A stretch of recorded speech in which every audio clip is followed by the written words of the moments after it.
Good morning, good afternoon, good evening, wherever you're watching from. Glad to have you join me on this live stream. Yes.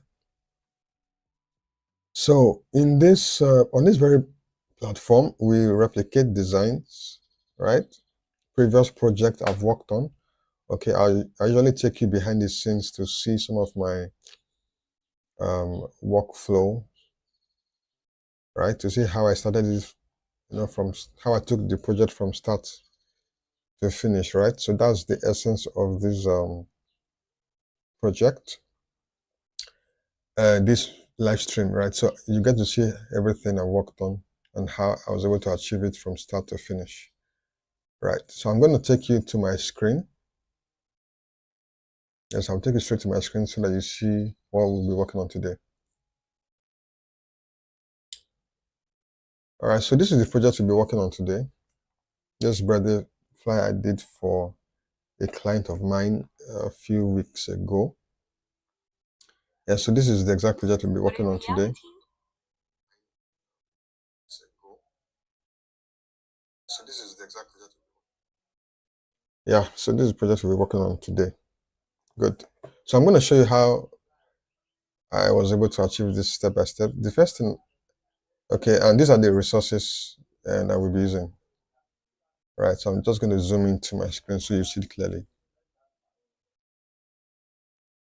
All right, so these are the resources that I'm using for the project, right? So, so the first thing I did here was, of course, I created a new document. Now, you can use any dimension of your choice. It depends on what the client wants, okay? Most times, if it's just for social media, okay, if it's just for social media, okay, okay, it's not for print, then you can use the regular square dimension of 1080 pixels by 1080 pixels, right? So I'm just going to go ahead to create a new document here, and I'm using a dimension of 1080 pixels. Let me zoom into my screen. So I'm using a dimension of 1080 pixels by 1080 pixels. Like I said, I'm going to show you everything from start to finish. Like this is going to be a complete step-by-step, guide. Now, I actually like using a resolution of 300 because it makes my designs look sharp. Okay, so sometimes you could use 180, but I just prefer that really crisp design or output. So I usually like leaving it at 300 pixels per inch.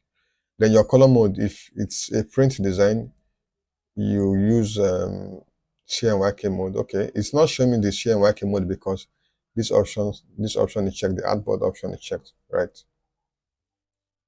So CMYK is for print, right? Why the RGB is just for like normal screens. So I'm going to leave it at the RGB since it's not for print. Then I always like checking this or leaving this artboard option checked because I can get to duplicate my screens, okay, to try out different options. So I'll show you what the implication of this option in a moment. Then the background, I can leave it at transparent or white. It doesn't really matter because I'm still going to use a background. So, and then when you're satisfied with the other options, just leave them the way they are. Of course, you can rename it your project if you want, but okay, let me just go ahead and just say birthday poster, right? And then I click create here. Okay, so I've successfully created a new document, a new artboard.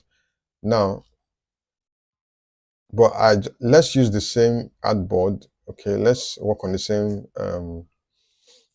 artboard we used before, right? So now, why I always like leaving that artboard option checked is because I can get to duplicate this very artboard, right? I can, instead of switching between one tab and another, you can just you have the option of duplicating this very one. So what you need to do now is you come to where you have file, sorry, come to where you have this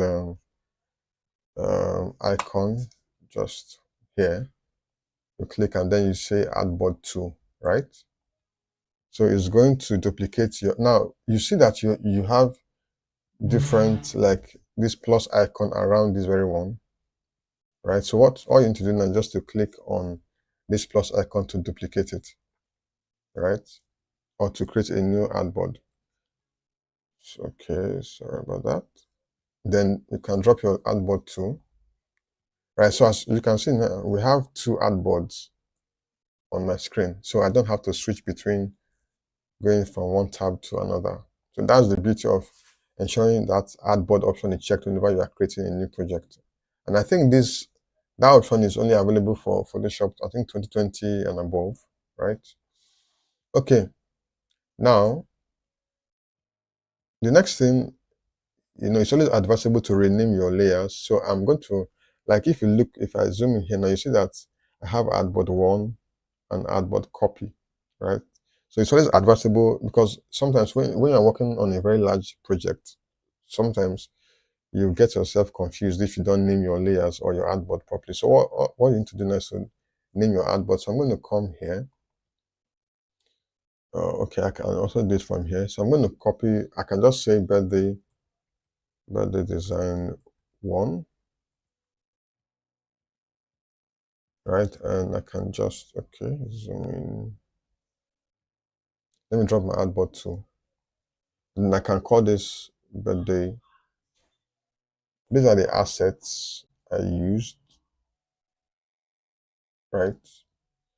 So now you can bring in your assets into Photoshop in different ways. There's no one fixed pattern. You can drag and drop, okay? Like, let me show you that. You can drag and drop. This is our background. I can drag it and bring it into Photoshop and put it here. Okay. This is one of the methods, right? Or if I don't want to use this, I can come to where I have file, right? And then I go to where I can either use the place embedded option or the place linked option, right? Anyone works fine. So I'm just going to go with the place embedded option. And then I navigate to the folder where, okay, the assets are. And I bring them in, right? Good. Now, if you look at this background, you notice that the top layer here, it's quite busy, right? So you want to ensure that your background doesn't get in the way of maybe the client or the image, the central image on your project. So what you usually do, you can either use the you can either reduce the opacity or you can just add a blur effect. So what I did here on this very project was I added a blur effect to the background.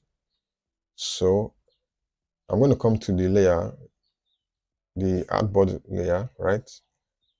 And then now whenever you add a project or an asset to Photoshop, you notice that, okay, a new layer would be created, right? So it's always advisable to rename your layers, like I said. So I'm going to rename this as background or just say BG for short. Okay, so I'm going to add a blur effect to this background. Excuse me. So I'm going to go to filter, blur. Now you have different blur options, right? But I just prefer using the Gaussian blur option most of the time. So so the more you adjust the more you increase the radius, the more the blur effect. Okay. I think this blur. So you can use whatever ratio or radius of the blur you think is okay for you. I think this is fine. I'm gonna click OK.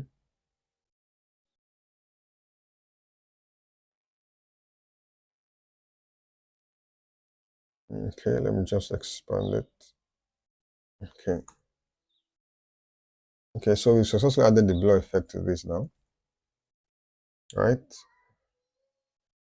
So I can group this layer and just call it background, BG for short. Right. Okay. So next up, I'm going to bring in the images, or the image rather. So let's use our file option again. Go to file and the place embedded option.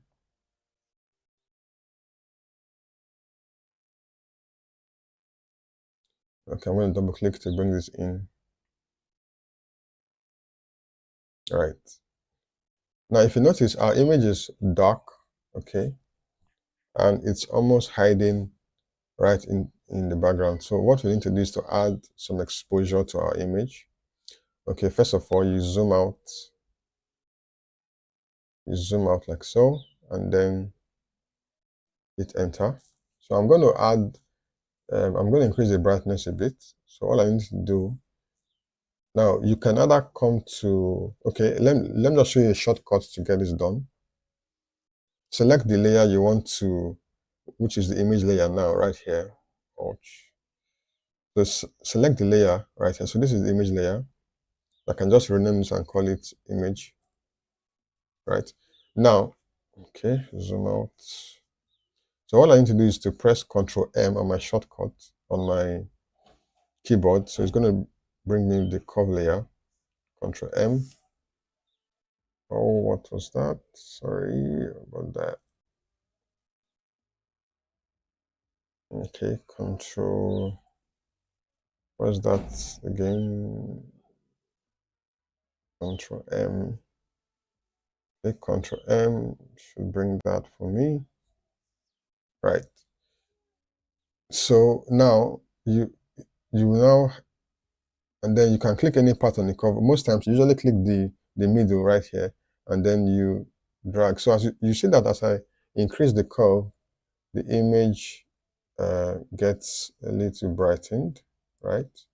You see, but I think it's overexposed now, so I should take it down. Okay, this is fine.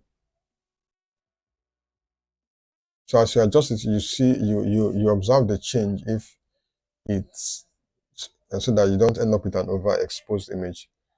So you click OK when you're done. All right. So I'm going to expand the image once again to fill up the canvas like this.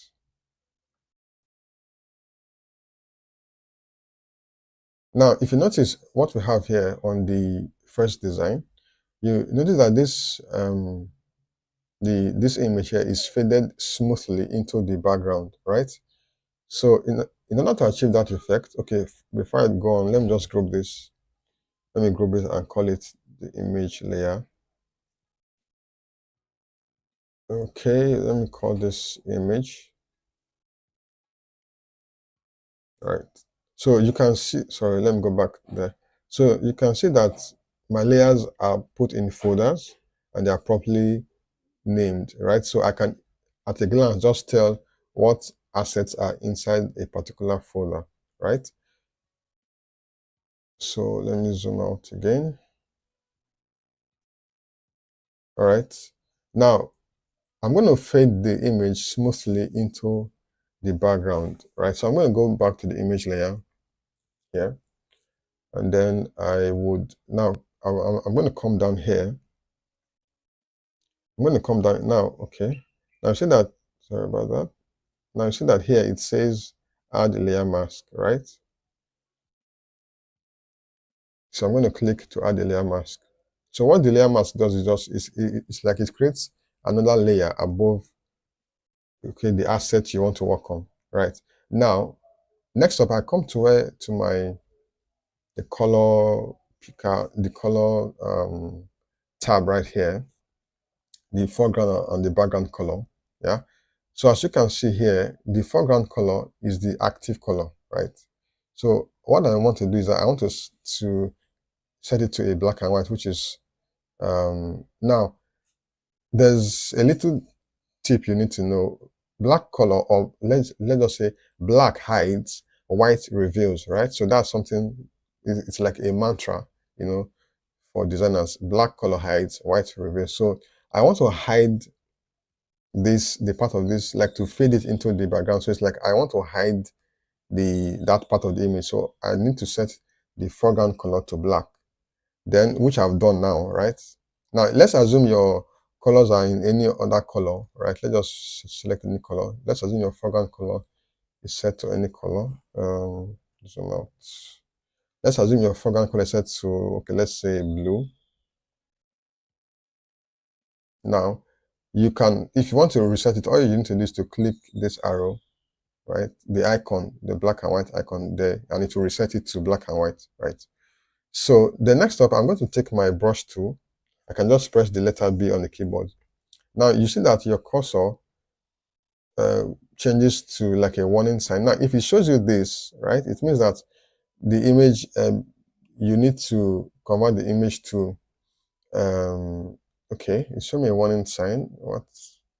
Okay, because I've not selected the asset I need to work on, right? So you need to select the image first, and then you go to your brush tool, right? So this is your brush tool right here. This is your brush tool right here, right? You can click, if you hold it down, you see different brushes, or different options rather. But I want to use this brush tool. As you can see now, these are the shortcuts. Okay, so that's why I said you can also select it by pressing B on the keyboard. It automatically selects the brush tool for you, right? So now when you click on your what they call it now, your dashboard or your work area, it's going to ask you to rasterize the image, right? So you're just going to click OK. That's if you converted the image to a smart object before. Now, okay, let me just shed some light on this. When we talk about converting to a smart object, now the essence of converting an image to a smart object is to ensure that the image doesn't lose resolution or become pixelated when you expand and reduce an image, because normally images are made up of pixels. So when you constantly expand and reduce an image, it now reduces its quality. So the essence of converting to a smart object is to ensure that the image doesn't lose quality. Ouch, battery. Hold on, let me just, I'll be back shortly. Let me just, okay. Ouch. Let me plug in my power. I'll be back.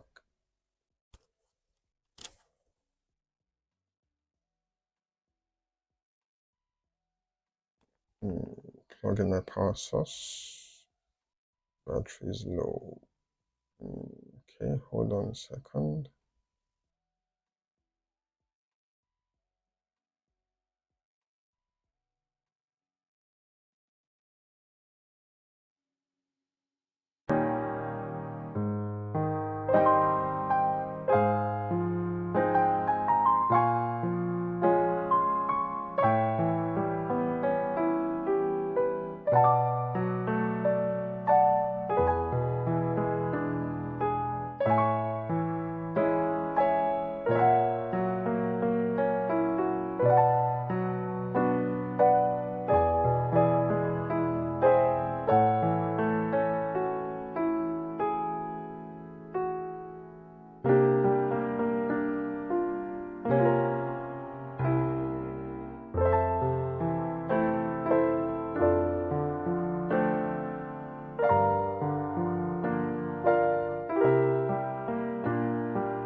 All right. So, thank you for holding forth. I sincerely apologize for the break in transmission. It was due to some technical issues. All right. So, my apologies once again. All right. So let's continue from where we stopped. So I'm just going to fade this. I'm just going to fade this into. Okay, let me just increase that a bit.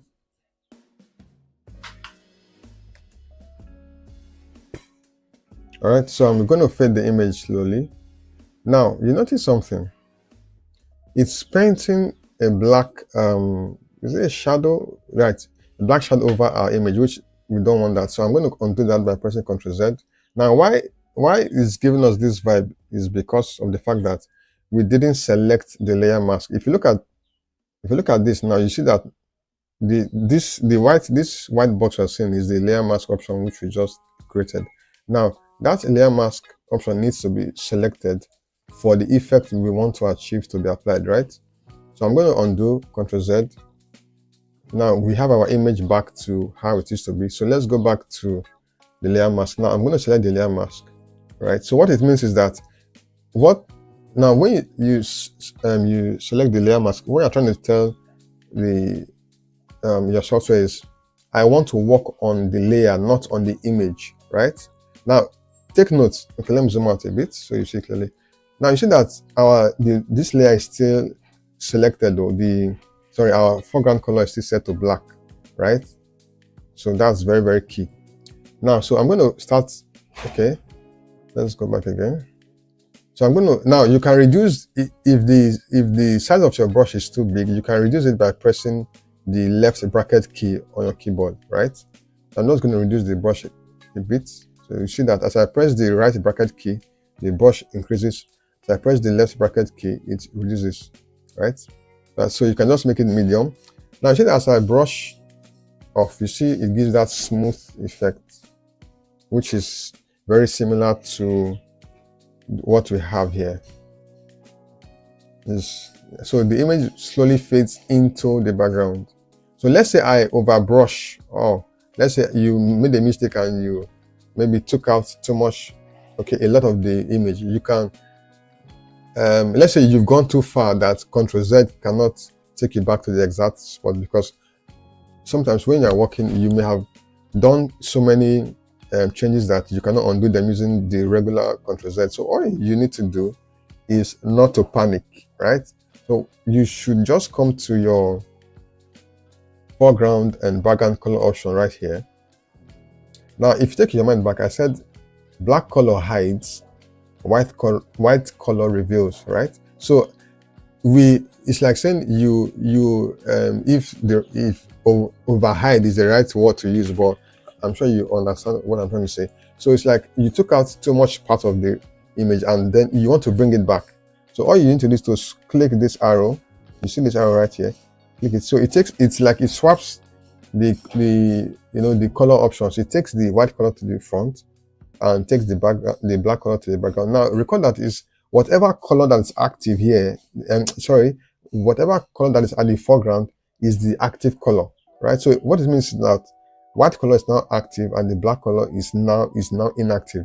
So now with the white color selected, I'm going to come back to my image and then let me reduce the brush, and I'm going to slowly brush again. So see that as I brush, it brings out, or it brings back the other part of the image that I took out, right? So I made a video about this, like an extensive video on this on my channel.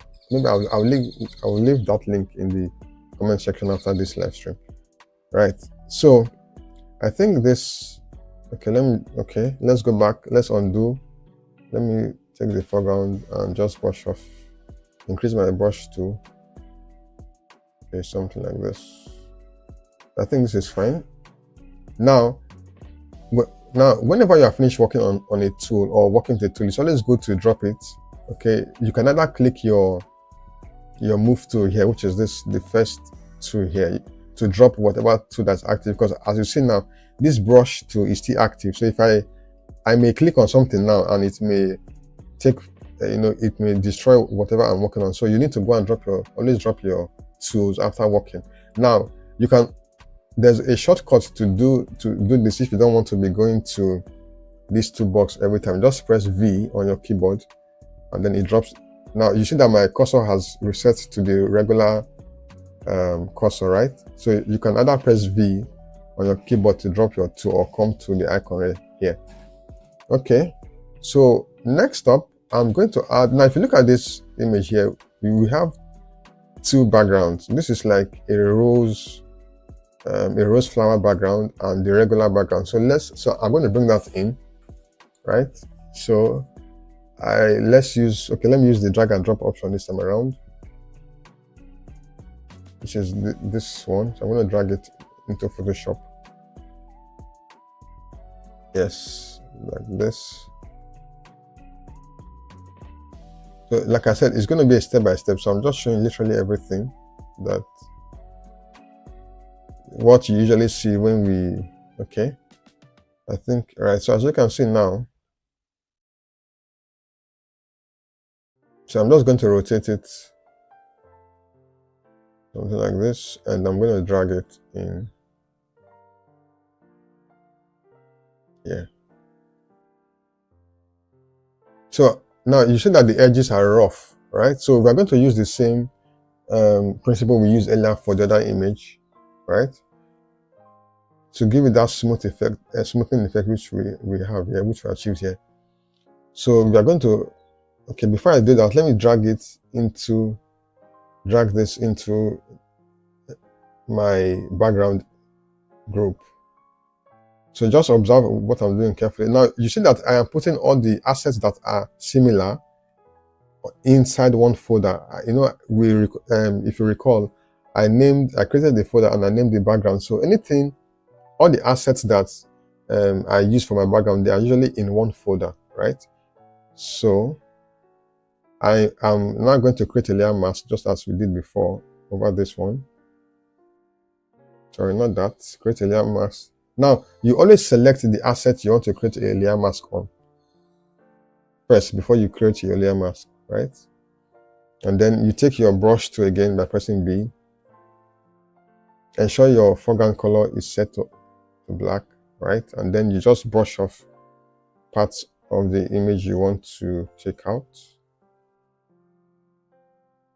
Give it that smoothing effect. Okay. Now you notice that there's a difference here, right? So what happened here is that, okay, let's undo it. Remember I said I'm going to show you literally everything. Okay, so let's undo. I think we've undone it. Okay. So let's bring in the image once again. Let me show you something. Okay, bring it into Photoshop. Now, if you notice here, you see that is it petals they call it? Yeah, the petals are facing the image, are facing the client. So what I did here was to rotate it. Now, to rotate an image, you can just now ensure that first of all, this option right here on your toolbar or your menu bar is checked. Show transformation tools is checked, right? Now, if you see that if it's unchecked, you see that those controls at the edges won't be there. So there'll be no way for you to reduce or to rotate your image. But by ensuring that this option is checked, you can easily rotate your image using these white dots or boxes at the edges of whatever you're working on. So I'm just going to rotate this, right? Or you can also use you can press Ctrl T. Okay, let me show you that as well. You can also press Ctrl T on your keyboard to bring out your transformation, and then you use the rotate option. You can either say rotate by 180 or rotate counterclockwise or clockwise till you get the exact position you want your image to be in, right? But I just prefer using the rotate option, especially if it's not really a big deal. Yes, so Now you see that we've got our position right. So I'm going to bring it in. So let's create the layer mask now. Then take your brush tool again and then brush off the image.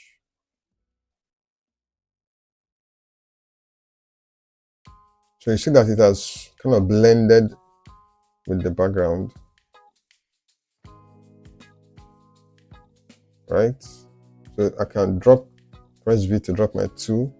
I can expand it.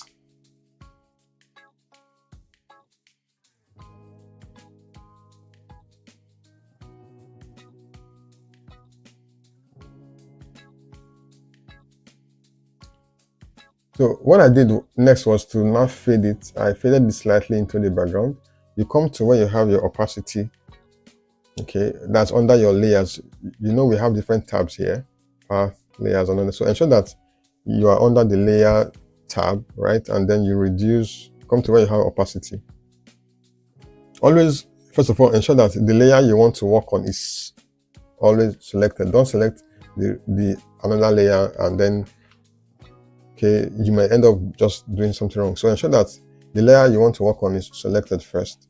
And then, so I'm going to reduce the opacity on the, okay, zoom out a bit. So I'm going to reduce the opacity, right, so that it doesn't almost compete with the image. Yes. So, okay. I think this is fine. All right.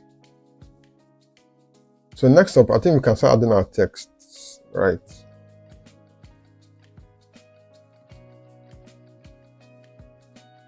Now you notice that the first design I created has a glow, this glow effect around the image, right?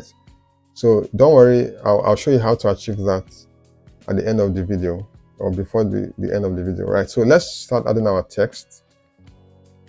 Let's start adding our text to this project. Now, if you look at this one, there is something like a layer above the text, or sorry, beneath the text. So I achieved that by going to my rectangle tool. Now this is your shape tool, sorry. This is your shape tool. Now inside your shape tool, you have different rectangles and different shapes, ellipse, triangle, and all that. But we want to use the rectangle tool. And then I just draw it across like so. Now, why I decided to put a rectangle beneath the text is that if I just use the text directly, right, the text may not be readable. So these are some of the things you need to check, because like I always say, you don't sacrifice aesthetics. You don't sacrifice usability on the altar of aesthetics.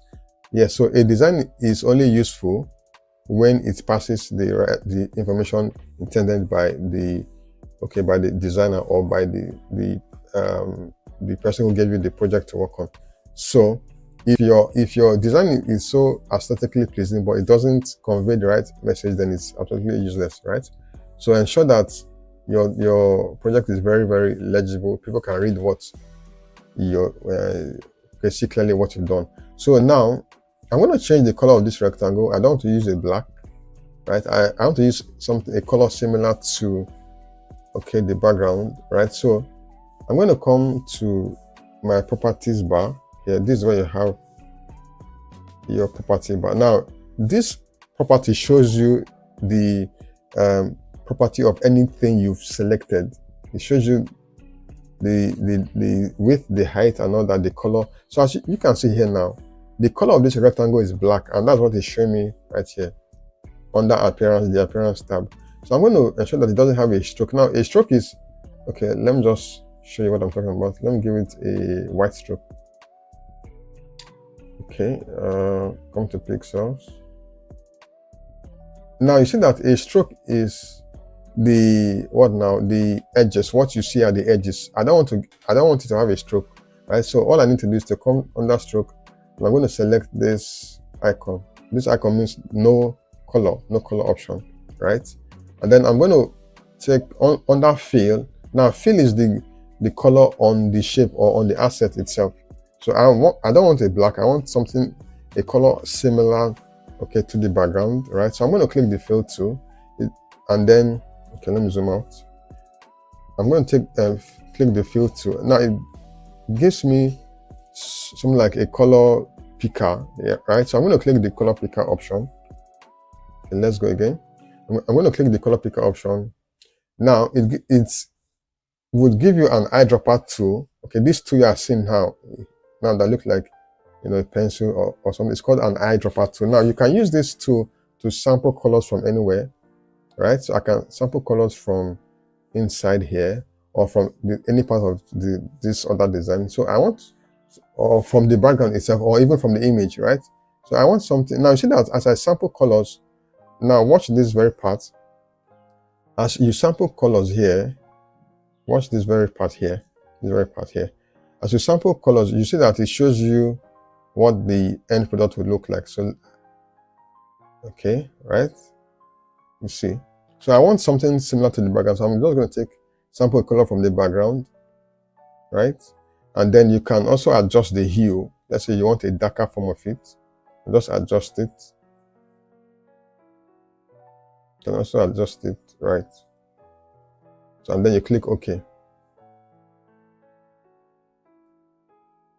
Now, in as much as I don't want I want the color to be the text to be legible, but I don't want the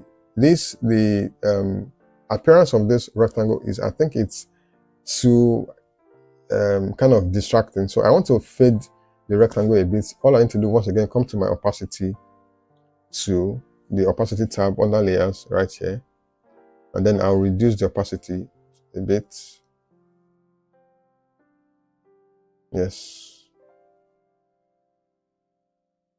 reduce the opacity a bit. Let me take it further down. Now you can increase it to whatever level of opacity that suits you, right? Now you can also fade. I can also fade the edges if I want to, but I think I'm just going to leave like this, right? So I'm going to take my text tool by pressing letter T on the keyboard, or you can come to where you have your toolbar right here. You can come to this T is where you have your text tool, right? So now inside your text tool, you have different options: the horizontal text, the vertical, and all that. I'm not going to press T to take my text tool. And I'm going to type in the text celebrating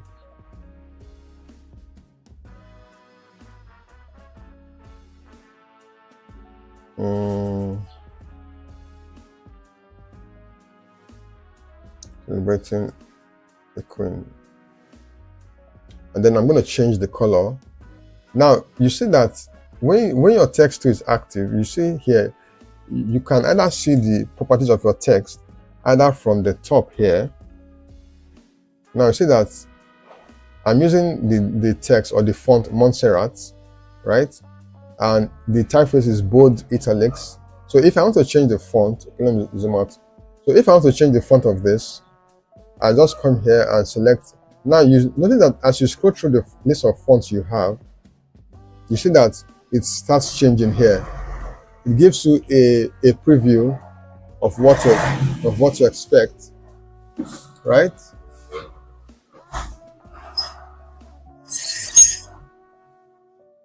Just for the noise. Okay, so as you change the font right here, you see that, okay, it shows you a preview of how the font will look like, right? So I think I used a Montserrat. Now if you want to know how to install fonts on your computer or into your Photoshop, I will make a video on that on my channel probably after this live stream. So I think I used a Montserrat. Let me be sure of the font I used for that again.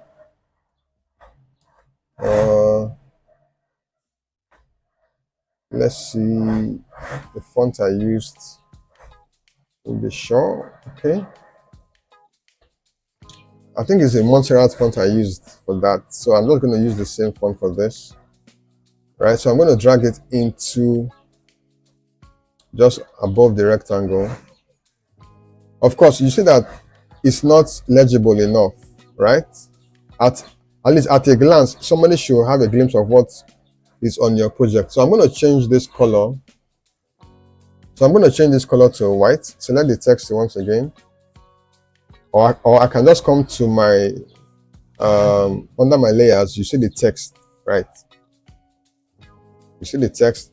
Then I come to where I have property just above the layer. Okay. I just come to my properties right here and I change the color to white.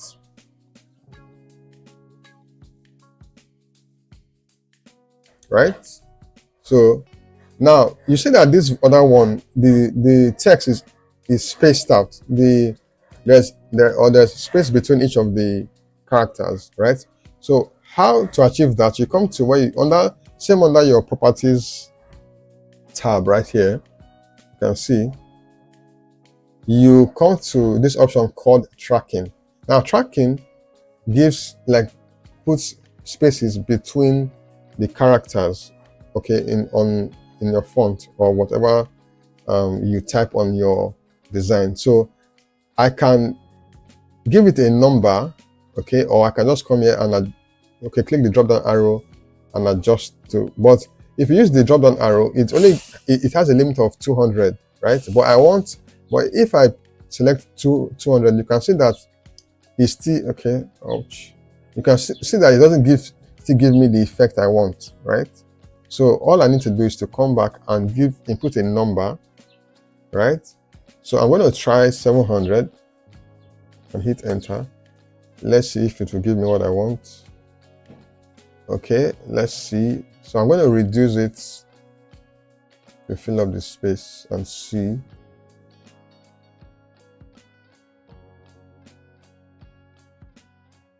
I think I should add some more to it. Let me make it 1000.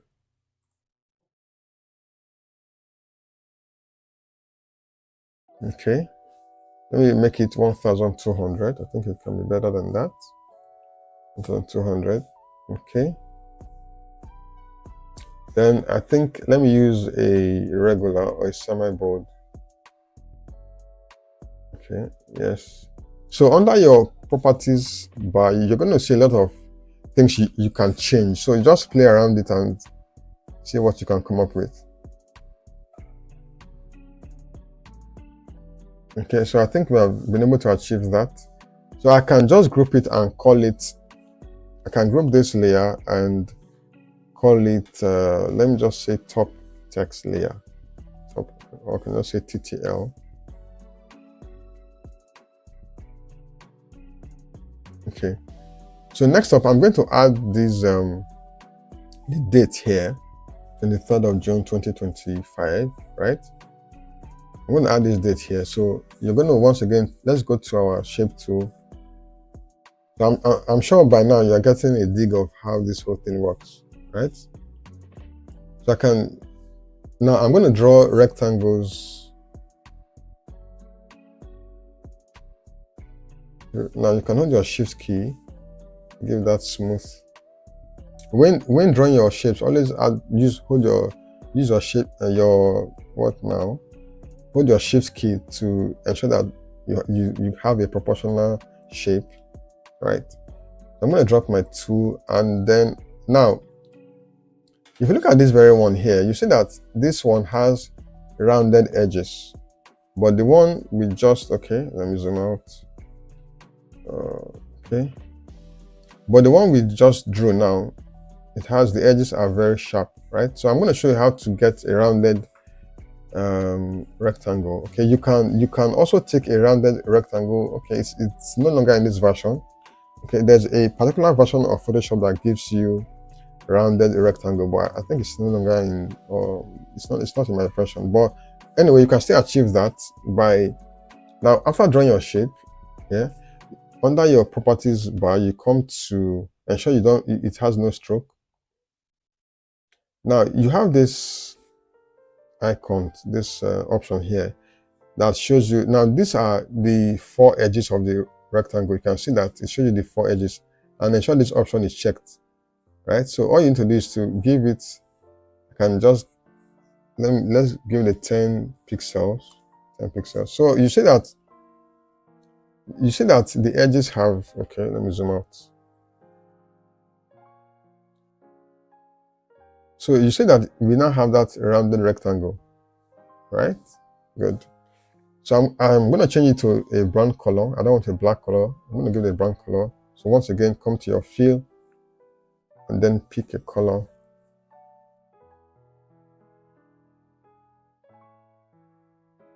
Okay.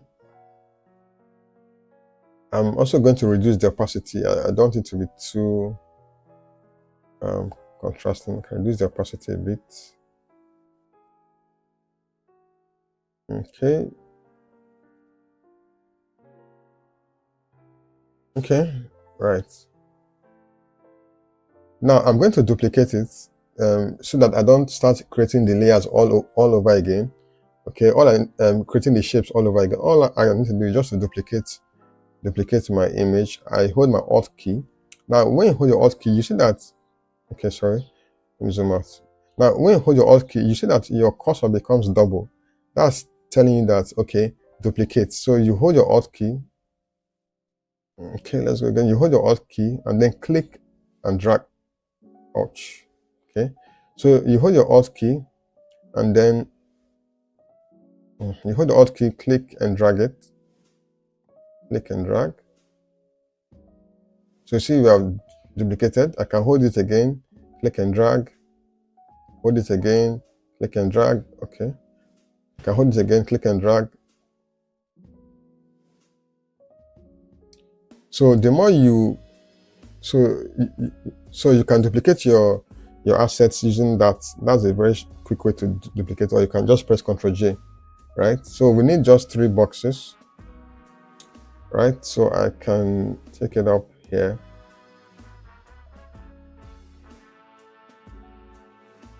I think the space between them. Now let me align them. Just select all the rectangles. Select all the rectangles, and then you come to where you have on top here. This is the align tools or alignment tools. I'll click it to properly align my rectangles, and then up and down as well. Right. But I think the spaces is pretty much. Let me take this one a bit further. Right. And then let me, I think that's still too much. Take them close a bit. Okay, this is fine. And drag this one, yeah. All right.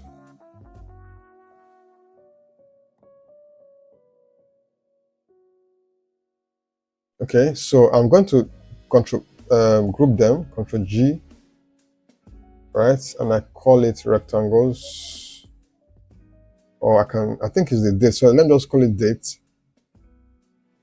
Date. Now, I'm going to bring it, resize it further, and drag it down here. Okay.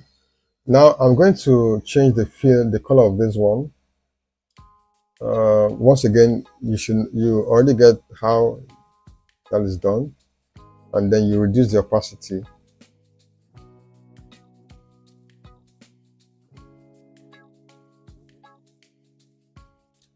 Okay, this one let me use a lighter color of this.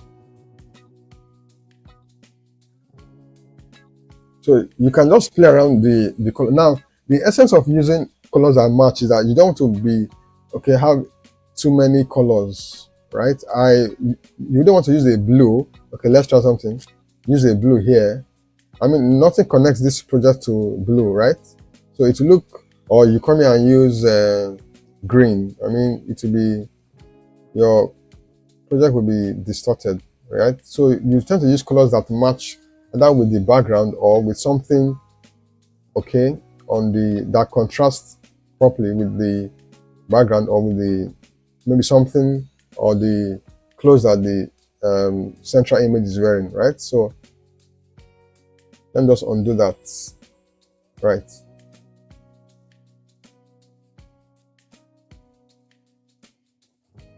So I can start adding my text. Let me add my text. 23. 23. Okay. Now you see that the tracking here, the space between the characters is quite much. So I'm going to go back to where we have the property tab. Now I'm going to take the tracking or the the leading all the way to 0.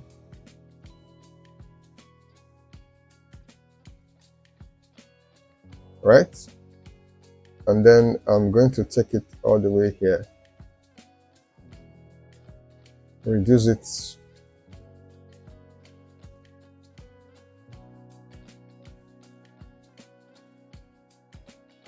And then hold my Alt key, click and drag. Alt key, click and drag. I can call this 6 or 6. And this 25. 25.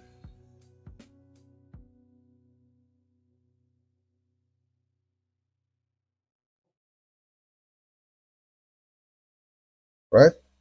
Okay, I think this one is something like a gold color. Okay.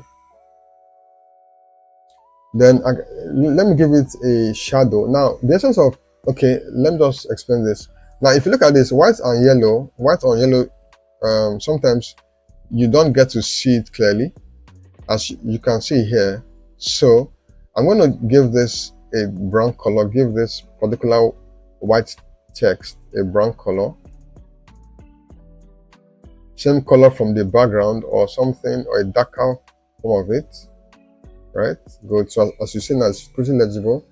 Then I'm going to give this, I can leave it as white, but I think I use an off-white color for this. Yes, something like a gold, a subtle gold color.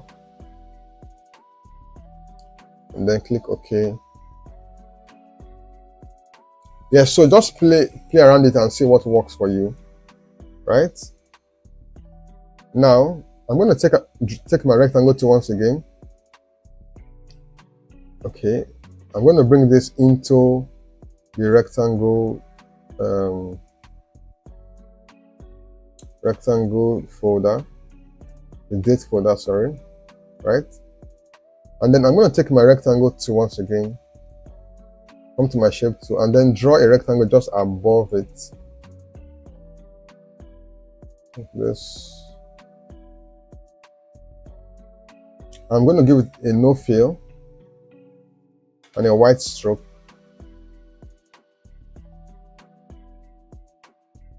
Let me give this. Now, if you give your shape a stroke and you see that it's not visible, you can come here and increase the size of the stroke. So on that where you have pixels, you can just, let me give it let's say a 3. As you see now, the stroke is very visible, right? But I want to give it that rounded edges. So I come here once again and let me give it a 5. Okay, I think this is perfect. And ouch. And then I can reduce, let me reduce the size of the rectangle a bit.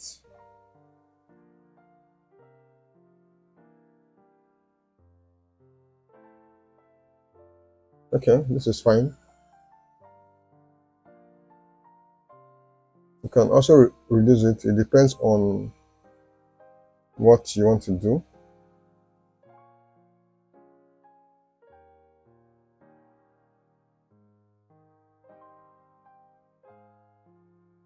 Okay.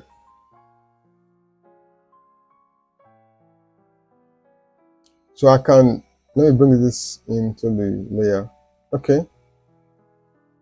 So I think we're almost done here. So let's just add this other text. Once again, take your shape tool and draw.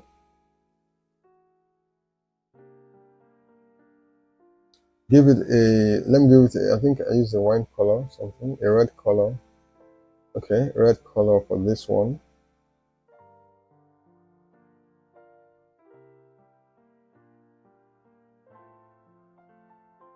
And then I gave it a no stroke, obviously. Then edges, I think I gave it probably 7 thereabouts. Yeah, I think so.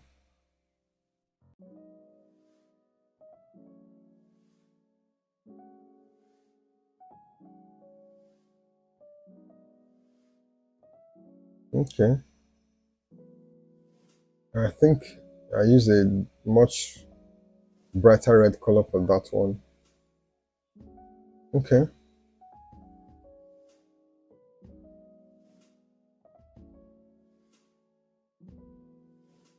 So let's take our text once again and just type in the word happy.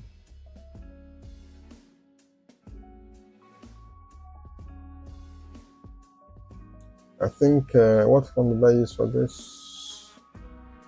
Okay.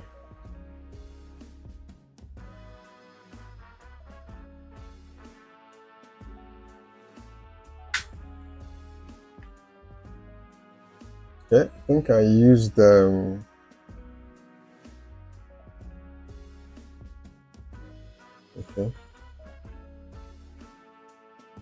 You can use whatever font you like as far as, okay.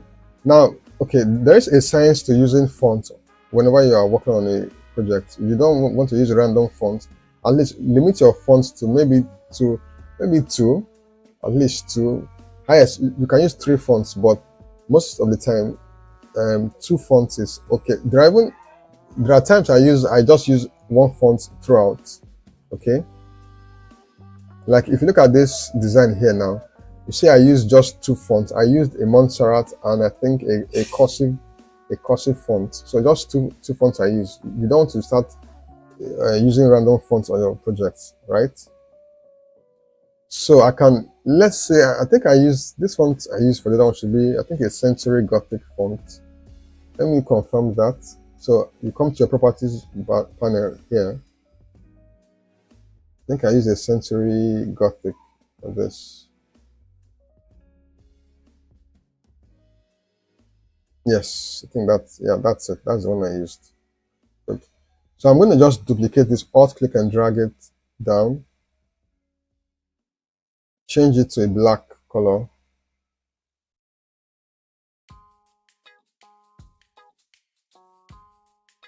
And then extend it. Hold your shift key, extend it. Now you see that I didn't have to start creating the shape all over again. That's the beauty of learning some of these tips and tricks, so that you don't start, it saves you a lot of time when you're working, right? So I'm just going to duplicate this text, hold your alt key, click and drag, edit it.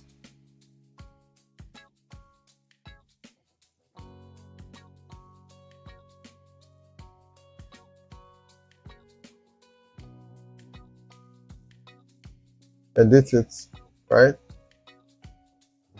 Now you can also increase the, what now? The leading on this one. Okay, it depends on, I mean, personal preference.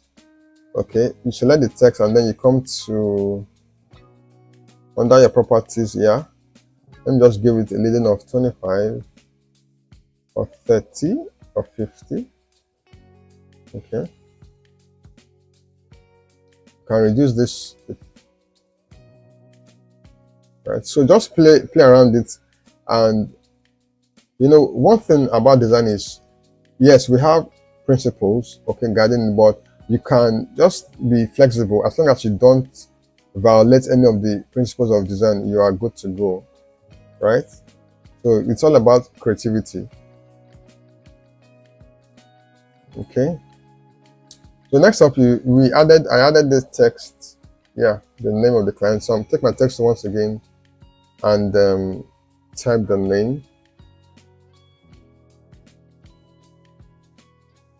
right?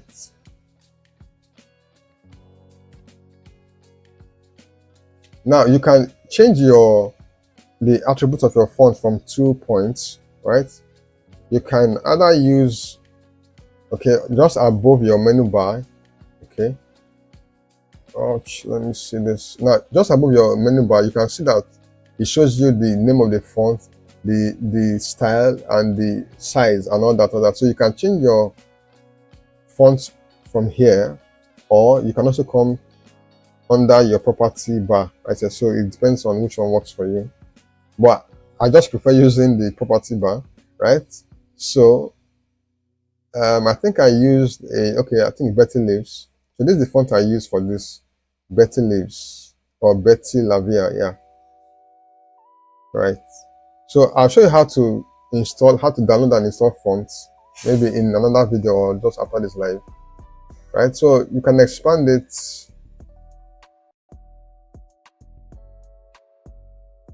Okay, just expand it.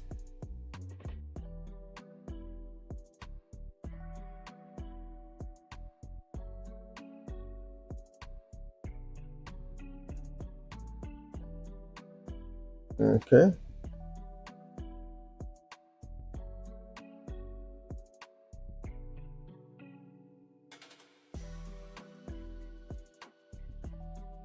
Now you see that it's getting in the way of the other characters. So all I need to do is just to select all of them and take it up a bit. Hold your shift key and just okay. Okay. Hold your shift key and take these ones. I just selecting this other one. Okay. And then drag it up.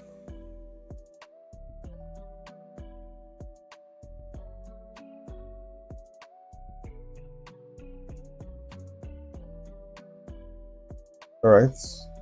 So for some reasons, it's okay. I know why.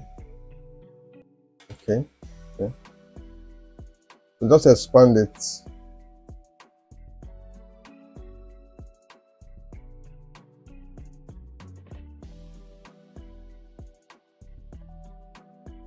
Now I'm going to increase the leading a bit. Let me give it 75.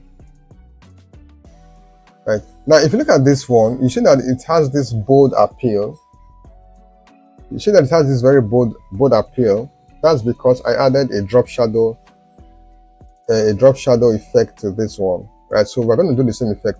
Now to get your drop shadow, the particular layer you want to work on, okay, or to add the drop shadow effect, you right click and then you go to blending options. Okay. For some reasons, I don't know why my laptop is lagging. I think it's very, very unusual. So I'm going to add the drop shadow right here. So you see it has given that very bold appeal. Okay, let me turn it off again and so you see the difference. So this is the before and this is the after, right? So this is the before and this is the after, right?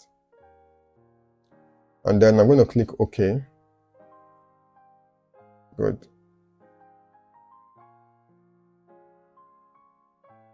Now you can also, like you see here, it's just because I don't want this tutorial to be too long. You see that I put in this other one, I put the happy birthday inside the text, right? Inside the text. So you can, those are the things you need to work on.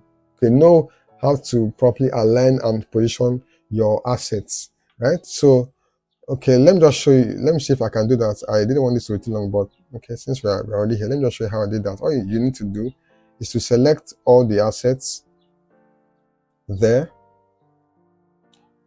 the assets here, and then drag it into, just bring it here. Then you can reduce it so that it fits into that space. It fits into that space. Right? Good. I think we've achieved that. Now the last thing I want to show you, I think this is the final one. Now I talked about the glow. If you look at this very one, you see that just beneath the hair here, that it has this glow. It adds some extra brightness or extra glow to the image, right? So let me show you how I did that. You can do it in two ways. You can use what we call lens flare, but let me just show you probably the easier one or the most difficult one. It depends on which works best for you. Now you go to the image. That's why it's always good to always to rename your image and then to rename your assets and group them. Now under the image folder right here, under the image folder or image layer right here, you see that this is the image we used, right? So I'm going to add a new layer. Now the essence of adding a new layer is that so that it will not alter what you are working on. So right here where you have this plus icon, okay, you're going to add a new layer. Now you have placed a new layer above that image. Good. So now that you are working on the image, you are placing a layer above it, so you can easily turn it off. It's called constructive design, not destructive, right? So in case the layer doesn't turn out to be what I want, I can just turn it off, right? So it doesn't affect my project. Now then I'm going to go take my brush tool. Okay, before I pick my brush tool, I'm going to come to my color, the foreground and background color option right here, right? And then I'm going to pick a bright color, or okay, a bright glow color from the background. So now record that we use a background that had so much light earlier. So I'm going to pick I'm going to sample a color from that background, which you can see right here very, very boldly. Or you can go with a bright yellow color, something from the background. Just pick the brighter part of the background. Right? I think this one works. This is fine. This is the color that I sampled from the background here, and this is the hexacode. Okay. Okay, so I'm going to click OK. Then you take your brush tool by pressing B on the keyboard, right? And then you click any part of the image, preferably where you want to apply the text to, right? So I want to apply the effect to this particular portion. So I'm going to click this. Now you see that when you click it, it gives you this glow effect. Okay. Now you want it to. Now you see that it doesn't quite look like this very well. This one, it feels like the glow is on it's sort of shining into the hair, but this other one feels like it's just there, like it's on the hair, which is not quite the same thing. So what I need to do, I'm going to drop my brush tool, and then come to, now still ensure that the glow layer is selected though. You see that this is the layer. Okay, let me just rename it as glow, right? So you see that the glow, layer is still selected, and then I'm going to come to my blending options here. Now this arrow just beneath the layers is called the blending. It's called the is it blending options again? It's called the blending options, or blending mode. Blending options or blending mode, right? Now, when you click it, you have a lot of options. Okay, let me zoom out. So now, as you scroll through the options, you see that the glow now attains different effects. So just scroll through them and see the one that works best for you, right? It depends on what you want to achieve overlay, but most times it depends. Soft light or overlay gives you the desired effect, but in this case I tried this soft light. It didn't give me what I wanted. I think it was something around hard light or vivid light that turned out to be what I wanted. Okay, linear light I think it's pretty close to it. Let's see. Overlay, not soft light. I think hard light or linear light gives us that. So let's go with the linear light option. So I'm going to click it. And okay, so as you can see now, so look at the difference. I'm going to turn it off. So you see that this is the before and this is the after. This is the before and this is the after. Now you can, if you can also change the position of the glow. So I'm going to just bring it in. You can see that because I created a new layer, I didn't create the glow on the image. I created a new layer just for that glow, so I can turn it off if I want to, or I can move it around if I want to, right? I can take it anywhere if I want to. right? So I think here is okay. Now I can also reduce it and then take it back here, right? If the glow effect is too much, you can also reduce the opacity, which I showed you earlier here. Reduce it or take it higher. I think this is fine. Now, one of the beauty of adding glow to your image is that, to your project, is that it gives your image that extra glow, right? So if I want to add a glow to this area of the face on the client's image, I can hold the Alt key, click and drag, and duplicate the glow effect and bring another one here. But I think that part of the image, the background is well lit, so okay, I can also do that. It's cool. Yes, so I can group them and just call it glow layer if I want to. All right, so I think we've come to the end of this live stream. Did I miss anything? Yes, so I think everything is in order. We've come to the end of this live stream.